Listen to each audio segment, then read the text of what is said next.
शहंशाह बतहा server कायनात रहमत दो आलम मोहम्मद अरबी सल्लल्लाहु अलैहि वसल्लम पर वही नाजिल होने से पहले आप अलैहिस्सलातु वस्सलाम को सच्चे ख्वाब नजर आने लगे थे, रुयाए सादिका, कि जो ख्वाब आप अलैहिस्सलातु वस्सलाम रात को सोते वक्त देखा करते थे, दिन में वो ख्वाब पूरे हो जाया करते थे। और इसी तरह रसूल करीम सल्लल्लाहु अलैहि वसल्लम जब कहीं तशरीफ ले जाया करते थे तो पत्थर और दरख्त आपको सलाम किया करते थे। और आप अलैहिस्सलातु वस्सलाम को तन्हाई ज्यादा पसंद थी। हुजूर अलैहिस्सलातु वस्सलाम मक्का मुकर्रमा से बाहर चले जाते आबादी से, और कहीं कभी किसी गार में और कभी किसी वादी में जाकर बैठ जाया करते और अपनी कौम की गुमराही और अपनी कौम के गलत रास्ते पर चलने के बारे में सोचते रहते कि ये लोग किस तरह से गुमराह हो गए हैं, और अल्लाह रब्बुल इज़्ज़त की कुदरत में उसकी निशानियों में गौर व फिक्र करते और अल्लाह ताला की तौहीद में हमेशा मुस्तग़रक़ रहते थे। और आमतौर पर हुजूर अलैहिस्सलातु वस्सलाम गार हिरा में चले जाया करते थे और वहाँ अल्लाह की इबादत में मसरूफ़ हो जाते। महीना भर हुजूर अलैहिस्सलातु वस्सलाम घर नहीं आया करते थे। जितने दिन आपको वहां रहना होता उतने दिन का तोशा साथ ले लिया। कभी आप अलैहिस्सलातु वस्सलाम के घर वाले आपको खाना पहुंचा दिया करते थे। इसी तरह चलता रहा यहाँ तक कि जब आप अलैहिस्सलातु वस्सलाम की उम्र मुबारक 40 साल की मुकम्मल हो गई तो एक दिन अल्लाह रब्बुल इज़्ज़त ने हज़रत जिब्रील अला नबीना व अलैहिस्सलातु वस्सलाम को हुजूर अलैहिस्सलातु वस्सलाम के पास भेजा। उस वक्त हुजूर अलैहिस्सलातु वस्सलाम गार हिरा में थे। हज़रत जिब्रील अलैहिस्सलातु वस्सलाम आए और हुजूर अलैहिस्सलातु वस्सलाम जोर से पकड़कर भींचा।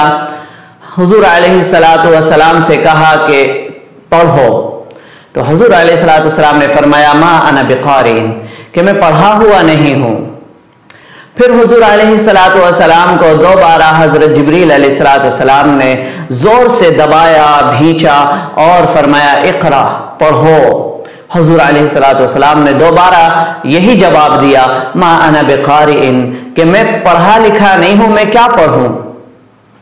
फिर तीसरी मरतबा हजरत जिब्रील अलैहिस्सलातु वस्सलाम ने हुजूर अलैहिस्सलातु वस्सलाम को जोर से दबाया और फिर फरमाया इक़रा, कि पढ़ो। हुजूर अलैहिस्सलातु वस्सलाम ने फरमाया कि मैं क्या पढ़ूं। तब हज़रत जिब्रील अलैहिस्सलातु वस्सलाम ने फरमाया इक़रा बिस्मि रब्बिकल्लज़ी खलक़, खलक़ल इंसान मिन अलक़, इक़रा व रब्बुकल अकरम अल्लज़ी अल्लम बिल क़लम, अल्लमल इंसान मा लम यअलम।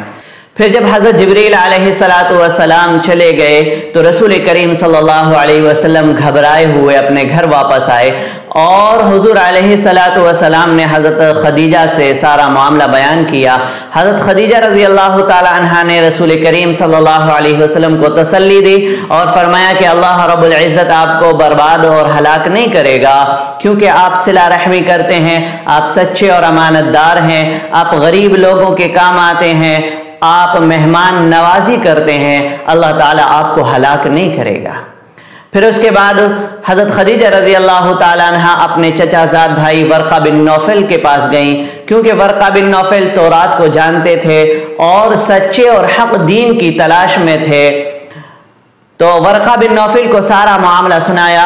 वर्क़ा बिन नौफल ने रसूल करीम सल्लल्लाहु अलैहि वसल्लम को तसल्ली दी और खुशखबरी सुनाई और ये कहा कि आप तो अल्लाह के रसूल हैं और ये जो शख्स आपके पास आया था ये वही फरिश्ता है जो मूसा इब्ने इमरान के पास आया करता था, यानी ये जिब्रील अलैहिस्सलाम है।